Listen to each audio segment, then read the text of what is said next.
What up, everyone? This is Storytime with the Swag, and today we're going to talk about the greatest NBA super team the world never saw. Now, today everybody talks about how amazing the Golden State Warriors are, right? Kevin Durant, Stephen Curry, Klay Thompson, Draymond Green, and now DeMarcus Cousins? DeMarcus Cousins? That's crazy, right? The greatest team ever assembled in NBA history? Now, this Golden State Warriors super team absolutely pales in comparison to the team I'm about to tell you about. So, strap your seatbelts on and get ready because it's about to get real. This is Storytime with the Swag. The greatest NBA teams of all time. I mean, we're talking about the 1960s Celtics, the 1990s Bulls, right? The Celtics and the Lakers of the 80s. And then there was Shaq and Kobe. Early 2000s, right? They went 3 for 4 in the finals. And if it wasn't for them butting heads, who knows what they could have accomplished, right? The greatest tandem, arguably, in the history of the NBA. What could have been? Now, before Shaq paired up with Kobe, he paired up with another young superstar that changed the face of the NBA. And we're talking about Penny Hardaway with the Orlando Magic. Just their second year together, they went to the NBA Finals. And once Michael Jordan started winning championships, this was the only team that was able to defeat them in the playoffs. Now, imagine this, if you will. If instead of pairing with Kobe in LA, what if Shaq paired with Kobe in Orlando with Penny Hardaway? And now that I have your attention, let's back things up a little bit. Now, in an era where bigs reigned supreme, there was a player named Chris Webber who shook up the college basketball landscape. He was the lead guy on a team starting all freshmen, right? The Fab Five that really just shook up the culture, the NCAA. Now, this dude was unreal. The buzz was vibing on this guy. And once he declared for the NBA draft, the whole world was like, dude, whoever gets this guy is going places. He's going to be the next big thing, right? Because again, bigs ruled the NBA. Now, this is a big dude who can put the ball on the floor. He's mobile. He can pass. He's like a baby Shaq. Well, boom. Orlando Magic with a young Shaquille O'Neal somehow lands the #1 pick in the NBA draft. And unanimously, everyone's thinking, dude, it's got to be Chris Webber, right? This guy's unreal.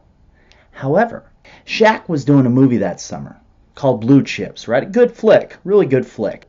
But on the set, there was a co-star, a young star named Penny Hardaway, who was also declared for the NBA draft that year. I met him on the set of Blue Chips, and I came back and I tested out my general manager skills because you hear other people, Jordan got him traded, so I was like, you know what, I'm the guy on the team. Let me test this out. Go up to John Gabriel and say, listen, I know we got the first pick, and I know you want C-Web, but I'm just coming off this movie set, and this guy, Penny Hardaway, he's the man. We need to get him.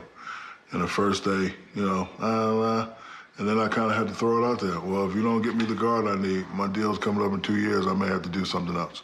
Politely, respectfully, and they said, okay. So they interviewed Penny, and they brought him down, and, we played together all summer, and we was dominating all summer. And it was like, you know what, this could work. They told me that they were going to pick Penny, but then they picked C-Web, and I damn near tore my house up. Good evening, and welcome to the Palace of Auburn Hills. With the first pick in the 1993 NBA Draft, the Orlando Magic select Chris Webber. Coming up next, Golden State. Is there a deal happening out there? We have Ernie Johnson out in Oakland. We'll be getting that in a moment. With the third pick in the 1993 NBA Draft, the Golden State Warriors select Anthony Hardaway from Memphis State University.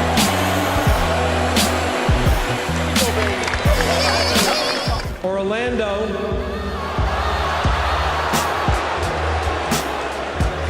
has traded the draft rights to Chris Webber to Golden State in exchange for the draft rights to Anthony Hardaway and 3 future first-round draft picks. And then I saw them switch hats. I was like, okay, they kept their promise. Now let's get it cracking. And Hardaway runs it out. Ahead, Shaq, the catch, and the stop. Then I made the call to Horace Grant because I saw he was disgruntled in Chicago, and I said, no, we let a power forward go, but I can get one that's pretty good with championship experience. Horace came, we got a couple other pieces, and we were on our way. Now you got this young core of Shaquille O'Neal, Penny Hardaway, Dennis Scott, Nick Anderson, and Horace Grant, and you're fresh off a finals appearance. I mean, sky's the limit going forward, right? I mean, it's just going to take a little bit of patience, and then you guys are going to rule the NBA for years to come. Years to come. And that's not including the 3 draft picks they got in exchange for Chris Webber. Now fast forward to the 96 draft. The Magic have the 11th pick overall. Who do they select? Todd Fuller. Who? Exactly. With the 13th pick, the Charlotte Hornets draft Kobe Bryant. Kobe Bryant, who would team up with Shaquille O'Neal in the future. And, I mean, the rest is history, right? We saw what happened with Kobe and Shaq. You team him up with Penny Hardaway, a pass-first point guard who can also lock down perimeter players. And you also have all these shooters around you and a stud power forward in Horace Grant. And we still got 2 more picks we're talking about. Now, in 1994, Orlando Magic are just looking to dish out Scott Skiles, so they package him up with this future 98 pick that turned out to be Vince Carter. That's right, they could add Vince Carter on this team. Just a little bit of patience would have went a long way for the Orlando Magic. And then that last pick in 2000 turned out to be the 5th pick overall, which was Mike Miller, which they did keep. And he turned out to be Rookie of the Year, so it turned out to be a pretty good pick. But you have this team fresh off the finals, right? Horace Grant, Shaquille O'Neal, Penny Hardaway, Dennis Scott, Nick Anderson. And you could have paired them up with a potential Kobe Bryant, Vince Carter, and Mike Miller. Damn. You know, my deal was up, and, you know, I knew I was a big-name guy in the league, and I just wanted my fair share. And the funniest thing is I was getting ready to sign 80 for 20. I really was. 20 a year would have been plenty for me because my first contract was $40 million for 7 years. So 80 for 20 would have been good. And something said, don't sign. So the next morning when I wake up, Alonzo signed for, I think it was 110. No, Alonzo signed for 115, Jalen signed for 110. So I think my quote was, if you pay 110 for a BMW, how much does a Mercedes cost?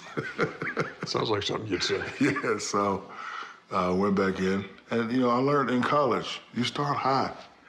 So I said, okay, 150. I think kind of pissed the Orlando Magic off a little bit. And, you know, we went through a rough negotiating. And then my agent at the time, Leonard Armato. Matter of fact, I was here in the Olympics, 96. And he says, Jerry West wants to talk to you.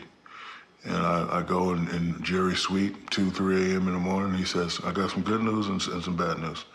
I said, well, what's the good news? He said, I can come close to that 150. I said, what's the bad news? He says, not 150, it's 121. So we called the Orlando and we gave them a chance to match it. They didn't match it, so I signed that night with the Lakers. And I knew I was going to have to start all over. And if the Lakers didn't have a similar team, minus Penny Hardaway, I wouldn't have did it. Now, you don't give Shaq his money. You deal 2 of your 3 future picks. Well, the rest is history. But that is the greatest NBA super team that never was. Anyway, I hope you liked the video. Please subscribe. Let me know what you think in the comments below. And until next video, peace.